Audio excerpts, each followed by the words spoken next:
ये बच्चों, दिए गए वाक्य ध्यान से पढ़िए। रोहित खाना खा रहा है। रोहित ने रोहित की माँ से पानी मांगा। रोहित की माँ ने रोहित को पानी दिया। रोहित पानी लेकर रोहित के हाथ धोने लगा। खाना खाने के बाद रोहित ने रोहित के झूठे बर्तन रसोई घर में रखे। रोहित रोहित के पिता के साथ सैर करने घर से बाहर गया। अभी इन्हीं वाक्यों को हम दोबारा पढ़ते हैं। रोहित खाना खा रहा है। उसने अपनी माँ से पानी मांगा। वह पानी लेकर अपने हाथ धोने लगा। खाना खाने के बाद उसने अपने झूठे बर्तन रसोई घर में रखे।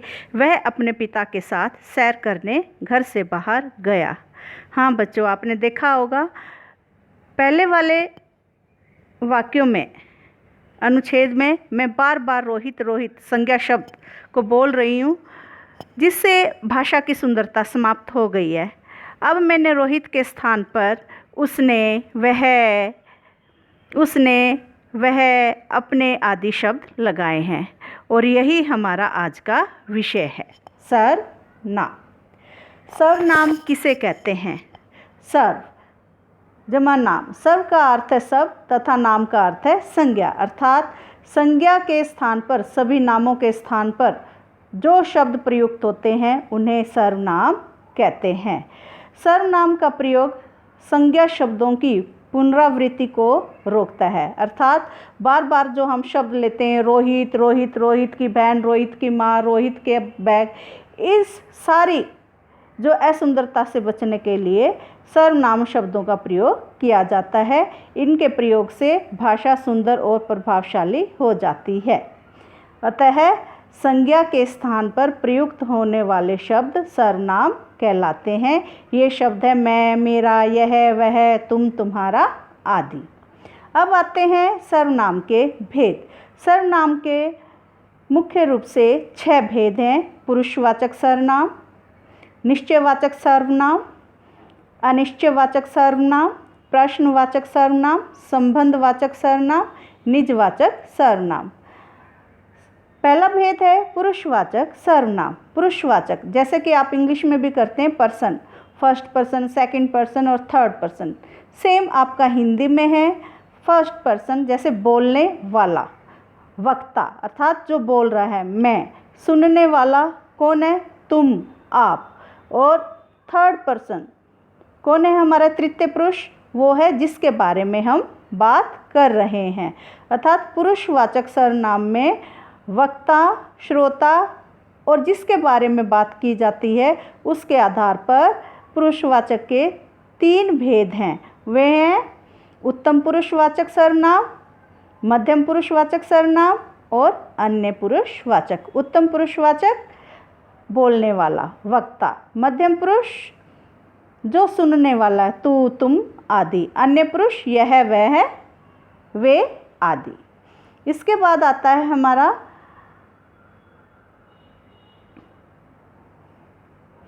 इसमें एक मुख्य बात ध्यान रखें बच्चे, यदि कर्ता के स्थान पर उत्तम, मध्य तथा अन्य पुरुष एक साथ आते हैं, अर्थात हम इस तरह से बोलें मैं, तुम और वह खेलेंगे, तो यह बिल्कुल अशुद्ध वाक्य है। शुद्ध वाक्य में मध्यम पुरुष हमेशा पहले रखा जाएगा। जब तीनों पुरुष एक साथ आएँ तो मध्यम पुरुष पहले रखा जाएगा और उसको बोला जाएगा तुम, उसके बाद आएगा अन्य पुरुष, वह और मैं खेलेंगे, और अंत में जो क्रिया है वो बहुवचन में होगी। फिर एक बार ध्यान दीजिए, पुरुषवाचक के 3 भेद हैं। उत्तम पुरुषवाचक, उत्तम पुरुष में होता है बोलने वाला, वक्ता, मैं, मेरा, हम, हमारा। मध्यम पुरुष तू, तुम, तुम्हारा। श्रोता सुनने वाला। अन्य पुरुष जिसके बारे में बात की जाती है, अर्थात वे सर्वनाम शब्द जो अन्य पुरुषों के लिए प्रयुक्त किए जाते हैं, जैसे यह, वह, वे आदि। अब हमारा दूसरा भेद आता है निश्चयवाचक सर्वनाम। जैसे कि नाम से ही पता चल रहा है, पक्का पक्का इरादा, निश्चय, कन्फर्म, जिसके बारे में हमें पूरी जानकारी हो। जो सर्वनाम किसी निश्चित व्यक्ति, वस्तु की तरफ संकेत करें, निश्चित संकेत करें, उसे कहते हैं हम निश्चयवाचक सर्वनाम। यानी आप इसे एक तरह से सांकेतिक सर्वनाम भी कह सकते हैं, क्योंकि इशारा करते हैं। अब जब हम, जैसे आपकी इंग्लिश में होता है, पास वाली वस्तुओं के लिए क्या प्रयोग किया जाता है? दिस, और बहुवचन के लिए दीज। और दूर वाली वस्तुओं के लिए दैट एंड दोस। उसी प्रकार आपके बेटे हिंदी में भी जो ये है निकटवर्ती निश्चयवाचक सर्वनाम के लिए यह, जैसे यह मेरी कुर्सी है, ये मेरी कुर्सियां हैं, और दूर की वस्तुओं के लिए वे मेरी कुर्सियां हैं, वो हमारी कुर्सियां हैं। डन। अब देखो यहाँ पर उदाहरण भी दिए। शर्मा जी का घर यह है, सामने ऑफिस देख रही हो वह मेरा है, मेरे पास कुछ पुस्तकें हैं, इन्हें तुम ले लो। अनिश्चयवाचक सर्वनाम, अनिश्चय जिसके आगे अ लग गया, यानी जिसकी हमें पूरी जानकारी नहीं है, हम केवल एक अंदाज़ा लगा रहे हैं, जहाँ हमें डाउट हो, वहाँ पर क्या होता है अनिश्चयवाचक सर्वनाम। जो सर्वनाम अनिश्चय व्यक्ति, वस्तु, घटना या पदार्थ के लिए प्रयुक्त हों उन्हें अनिश्चयवाचक सर्वनाम कहते हैं। प्राणियों के लिए कोई और किसी का प्रयोग होता है तथा पदार्थों के लिए, जड़ के लिए कुछ का प्रयोग होता है। अब उदाहरण देखिए, दरवाजे पर कोई आया है। अब देखो यहाँ पर इसको सर्वनाम क्यों कहा गया कोई? अगर दरवाजे पर कोई आया है, उत्तर मुझे संज्ञा शब्द में ही मिलेगा। कोई आया है, माँ आए हैं, पिताजी आए हैं, भाई बहन, या हम किसी भी अन्य पुरुष, राम आया है, यह आया, वह आया, इस तरह से हम उत्तर मिलेंगे। इसलिए ये सर्वनाम है कोई, क्योंकि इसका उत्तर हमें संज्ञा शब्द में मिल रहा है। अब ये कोई प्राणी के लिए। अब दाल में कुछ काला है, कुछ क्या है? पत्थर है, कंकर है, कुछ भी तिनका विनका कुछ भी ऐसी चीज़ है, तो उसके लिए वस्तु पदार्थों के लिए कहा जाएगा। द्वार पर किसी ने दस्तक दी, दस्तक कौन देगा? कोई प्राणी देगा, लिविंग थिंग्स देगा, तो उसके लिए किसी शब्द आएगा। अब आता है प्रश्नवाचक सर्वनाम।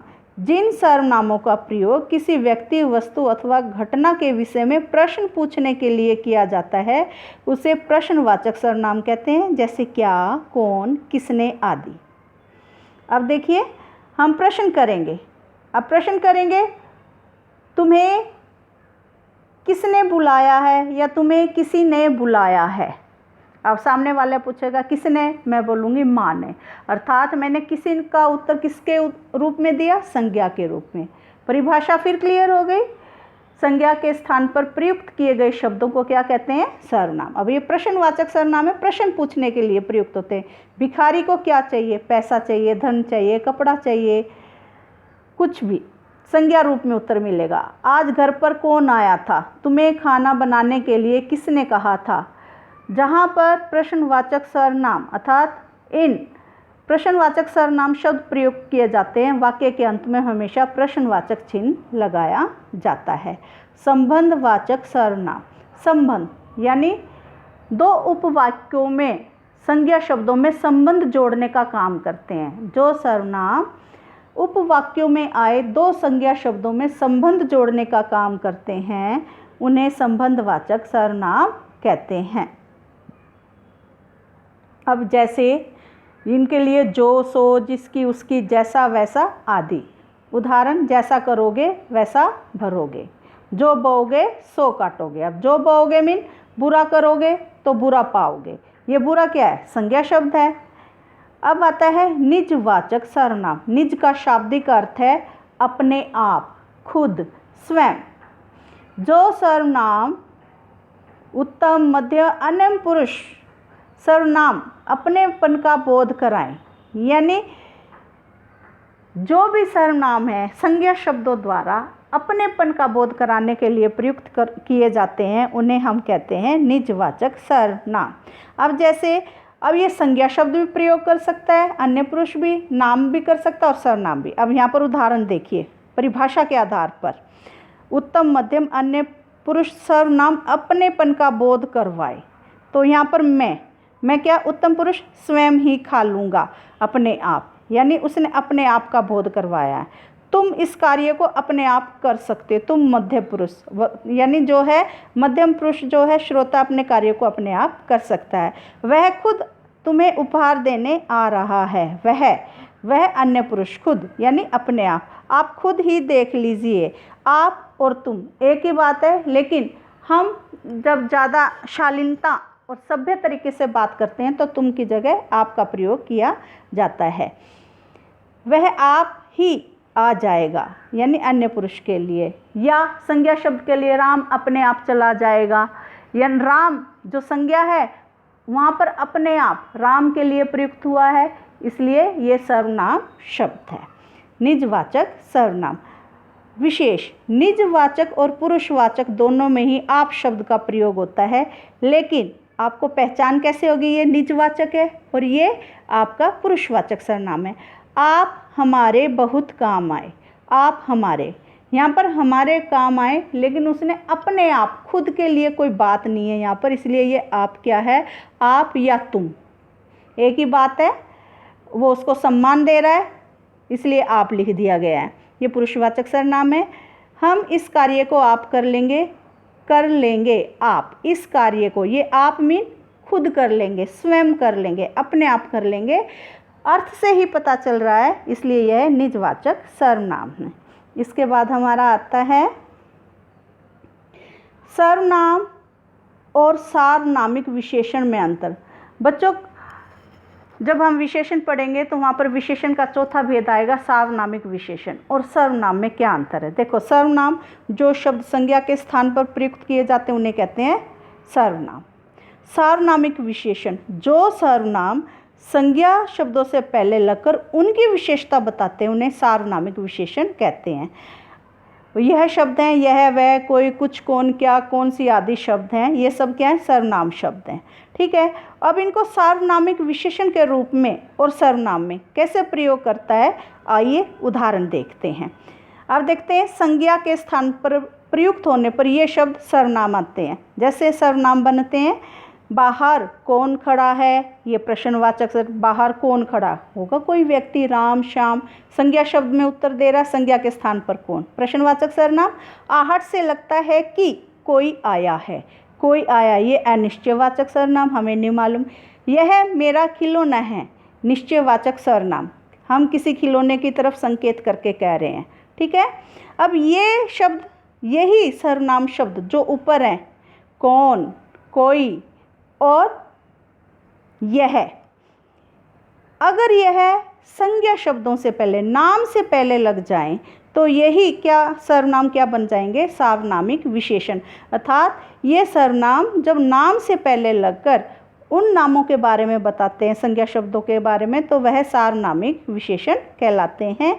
जैसे आहट से लगता है कि कोई बच्चा आया है, यहाँ पर बच्चा से पहले कोई लगा दिया और ऊपर देखो कोई के बाद कोई संज्ञा शब्द नहीं है। जहाँ कोई के बाद संज्ञा शब्द नहीं है सर्वनाम के बाद, वो सर्वनाम है, और जैसे ही सर्वनाम के बाद संज्ञा शब्द आया वो सार्वनामिक विशेषण बन गया है। फिर यहाँ यह खिलौना मेरा है, यह खिलौना मेरा है, यहाँ पर याद देखो आपका जो खिलौना है, खिलौना से पहले यह आ गया है, इसलिए ये क्या बन गया है, सार्वनामिक विशेषण। अब जैसे मैं बोलूँ यह मेरा घर है, यह मेरी पुस्तक है, वह तुम्हारी पुस्तक है, ये सर्वनाम है, लेकिन जैसे ही मैं बोलूँगी वह पुस्तक तुम्हारी है, वह घर तुम्हारा है, ये क्या बन जाएगा, सार्वनामिक विशेषण। बाहर कौन आदमी आया है, बाहर कौन आया है और बाहर कौन आदमी आया, आदमी से पहले कौन आ गया है, आदमी क्या है, जातिवाचक संज्ञा, और कौन लग गया है, तो ये क्या हो गया, सार्वनामिक विशेषण। अब आता है सर्वनाम शब्दों का रूपांतर।